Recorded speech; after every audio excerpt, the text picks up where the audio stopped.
83,99,999 जन्मों का फेरा पूरा करने के पश्चात ये मानव देह मिलती है। लेकिन अगर हमने इसको जो ही गवा दिया तो भगवान शिव सामने खड़े रहेंगे, हम उनको नहीं देख पाएंगे, हमारा कल्याण होना मुश्किल है।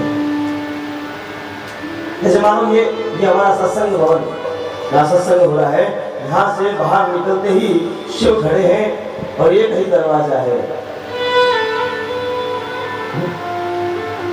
गांव में ऐसे ही सत्संग हो रहा था, वहां पर निकलने का एक ही दरवाजा था। उस कथा में एक सूरदास जी बैठे थे, सूरदास जी मान जिनके आंखें नहीं होती है, वो सूरदास। और हम देखते हैं सत्संग समाप्त होते ही लोग मानो भूकंप आ गया भागते, जहाँ एक दरवाजा तो और भीड़ लग जाती है। वो सूरदास जी बेचारे कहे कि मुझे निकाल दो, कोई गरीबी सहायता का तो मुझे दिखता नहीं है। किसी ने सुनी नहीं दी।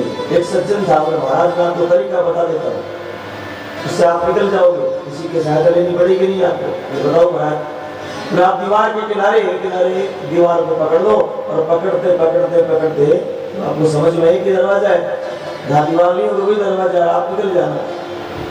ठीक है, सूरदास ने दीवार को पकड़ लिया और दीवार के सहारे सहारे सहारे घूमते घूमते एकदम दरवाजे के नजदीक पहुंच गए।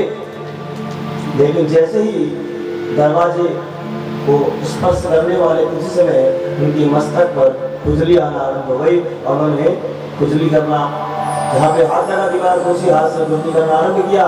लेकिन पैरों की गति को रोका नहीं, वो चल रहे थे और चलते चलते जो ही वापस हाथ किया, दरवाजा छोड़ करके दीवार वापस पकड़ ली। कहते हैं दिन भर वैसे ही घूमते रहे, जैसे ही दरवाजा आता फिर कहीं ना कहीं खुजली आती और सूरदास जी और कोई, हम सब जीव हैं और खुजली क्या है? सुख है।